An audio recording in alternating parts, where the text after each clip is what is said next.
Et là, je ne fais que reprendre exactement les travaux d'un éminent auteur israélien, historien et philosophe, qui s'appelait Gershom Scholem, qui a écrit un livre passionnant qui s'intitule Le messianisme juif, essai sur la spiritualité du judaïsme, que j'ai lu crayon à la main, qui est mort en 1982, qui est à l'origine un juif allemand, et qui donne une explication du messianisme juif. Donc j'ai dit que le rabbin Ben Amosek dit que c'est à la fin. Bon. Et que pour accéder à cet idéal, permettant donc le retour d'un jardin d'Éden, d'un nouveau jardin d'Éden, il faut passer par des étapes qui, dans l'idéal du messianisme juif, passent obligatoirement par des catastrophes et des révolutions. Et ces catastrophes, révolutions permettent de rebondir pour peu à peu, à nouveau, enfin, relancer une course pour aboutir, en fin de course, à l'arrivée du Messie. Et pour cela, je vais citer un extrait absolument extraordinaire de cet historien israélien, Gershom Scholem, sur le messianisme juif. La citation est un peu longue, mais elle est très profonde et chaque mot a son importance, avec des répercussions politiques, économiques, militaires, puis regardons ce qui se passe dans le monde. Et après avoir lu cela, vous allez comprendre mieux l'idéal du messianisme juif.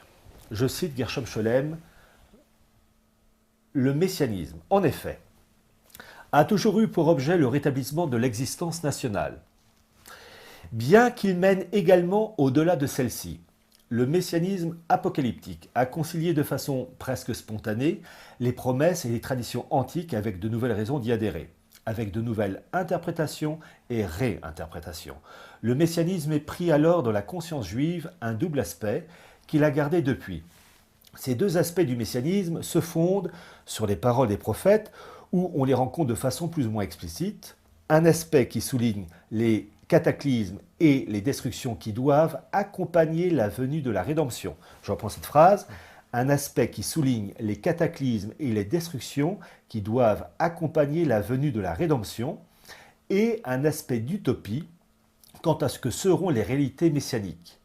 Le messianisme juif est, dans son origine et dans sa nature, on ne saurait jamais y insister, l'attente de cataclysmes historiques. Il annonce des révolutions, des catastrophes qui doivent se produire lors du passage du temps de l'histoire présente au temps futur messianique. Ces cataclysmes et ces visions funestes prennent un tour nouveau et propre dans les visions de la venue du Messie. On les retrouve en effet dans l'ère de transformation ou de destruction qui verra naître la rédemption messianique. C'est pourquoi cette période est regardée dans le judaïsme comme celle des souffrances de l'enfantement du Messie. Messianisme juif, Gershom Scholem, pages 31 et 32.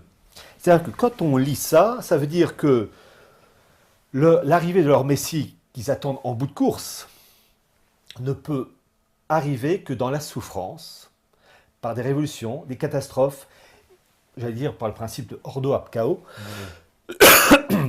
et que peu à peu, grâce à ces souffrances, à ces guerres, à ces révolutions, et après tout, la révolution de 1789 en est le prototype le plus parfait. D'ailleurs, je cite à un moment donné un passage de Gershom Scholem sur la Révolution française, que je citerai tout à l'heure plus exactement quand je parlerai des branches comme Sabbatai Tzvi et Jacob Frank, où il parle de la Révolution française qui correspondait finalement à cet idéal de catastrophe pour passer à une étape supérieure.